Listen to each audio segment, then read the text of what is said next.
the majority of people who are watching me right now are single. And they're dating. And I'm dating. You know what I'm saying? I'm in the season of my life to where I am ready to find my 5S. What does that mean? Saved, sweet, skilled, smart. And every time I say this last one, you know... I was like, get to it, brother. You know what I'm saying? I need to hear it. You know what I'm saying? Every time I say this last one, people are like, you know, but sexual. I think that the church shies away from that word. Not saying, you know, sex before marriage. I'm just saying, like, hey, I mean, I want to be happy. Yeah. You know, I want to be happy. And I think the Lord wants me to be happy. You know? But, you know, so I'm in that season to where I'm ready to settle down. I'm ready to be a father, ready to be a husband, ready to have my wife. I think a lot of people watching right now are ready for that. Yeah. But it's difficult, you know, because I think the important part about relationships is finding that one that you align with. And it's hard to find that person and that individual who you align with. What would y'all go back? Okay, no, I'm gonna do this. I'm single, 6 years of marriage. What would y'all tell me as a single person throughout y'all's life and journey and experiences? What would y'all tell me? Anthony, think about these things as you go into the relationship. Oof. Uh-oh. I mean, why you got to be breathing like that? Yeah, let me see. I think the first thing I would say is that your commitment in your marriage is a choice that you make every single day, right? It's not one of those set it and forget it. It's not like a driver's license. Like once you get that marriage license, you just married and you just know how to do it. Yeah. It's one of those things that you have to commit to every single day, especially if you're with an ambitious person who is changing, who is evolving, who wants to try things, take risks, go places. You have to really decide that this is the person that I'm going to build a life with. And even though he has this trait or she has this trait that I may not like, that trait is likely enabling a trait that I love.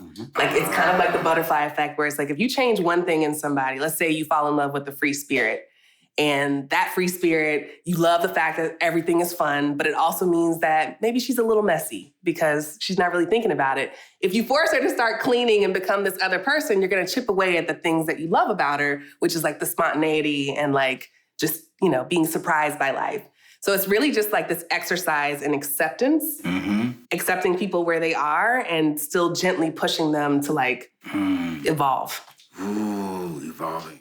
Like that's the work. When people talk about marriage is hard work, they're not just talking about like living with somebody. Like they're talking about opening yourself up to leave space, hold space for someone who is completely different from you, is an adult and can make their own choices, but that you have chosen to support and be with. Yeah, so I have a different response, but I remember when I was single a long time ago, and I remember always struggling with not knowing the difference between something that might be considered a red flag or just the right obstacle that you need to sort of work through that sort of leads you to a breakthrough. And I think the same is true in business, even in, you know, I see you hit the gym every now and then, you know, you got to tear some muscle fibers in order to become stronger, right? Facts. So I think it's the same type of dynamic with relationships that I believe conflict is actually the doorway or the pathway that you need to go through in order to have that kind of breakthrough with someone. And I think, unfortunately, with relationships, a lot of people kind of consider the absence of conflict as a marker of success. Yes. And so if you've never argued, never had a disagreement, then I would argue you've never really had a breakthrough with your partner, right? So you need to actually have those conflicts. The act of avoiding them is the act of avoiding growth. So stay right there. How do we know what's a healthy conflict then? Well, because you know what I'm saying, conflicts could mean. So conflict is a loaded word, right? And but I use that word specifically because I think for people hear that and it's almost like they start thinking violence, right? We're not talking about violence. I'm not talking about standing up and screaming. Right. I'm talking about, hey, I have a point of view on something that conflicts with your point of view. Right. And we need to work through that. But we also acknowledge that for a lot of people, it's just very comfortable to avoid it or to just let it slide or to find someone else that you don't have that conflict with, right? And I think what happens is you don't really develop enough memories. You know, some of our best memories, we wouldn't be here without some of the conflicts that we had. And we know this about ourselves. So whenever I think people are doing introspective work, we know this about ourselves, but we don't try to apply that when it comes to our relationships. So I think we actually need to be embracing conflict much, much more. So long as you're having respectful dialogue with someone, it unlocks breakthroughs. See, I'm gonna say something that may get me in trouble with the ladies, so correct me if I'm wrong. Sure. Have my back if I'm right. I think ladies tend to avoid conflict more than men do. Like, ladies tend to be like, Yes. quiet. We're socialized. Then it's like, then all of a sudden, when we are having that heated conversation, everything from the last 5-10 years, exaggerating, everything from like the last 5 weeks comes up in that one conversation. Yeah. Why is that? Two, how do we avoid that? Yeah, I mean, I think if you are dealing with a woman who is constantly avoiding conflict, it's because that's how she was socialized to be. So women are often socialized to be conflict avoidant, to be nice, to be not causing any trouble, and to just let men do what they do. And that is, a product of the patriarchy or misogyny or whatever you want to call it. Yeah. The problem is when you don't have a voice for yourself, it makes you almost a silent participant in the relationship, and you have a really hard time advocating for what you need. Yeah. And so for men, the way that I encourage you to kind of invite your lady, or for women, to invite your lady into the conflict, is to make it a safe space, to say up front, there's not gonna be any winners. We don't have to agree for this to be a productive conversation. So good. We just need to inch a little further. If you understand a little bit more of my perspective and I understand a little bit more of your perspective, then that's a good conversation. Okay. I think too many people go into conflict expecting there to be a winner. Yeah. So everybody's fighting for the last word. And as you fight for the last word, you start getting meaner and nastier and more personal. And you start hitting hard and below the belt. And it's like, well, now you're not fighting fair, because one person might have more than another person, or one wound may be deeper than the others. So it's best to just set a timer and say, listen, if we just kind of expand each other's perspective a little bit, then that's a win. That's the end of it. You said something that's so good, which I have a problem with that. I'm gonna be honest. I have a problem with that. I feel as if someone has to be the winner. Yeah. I feel as if, okay, babe, you won.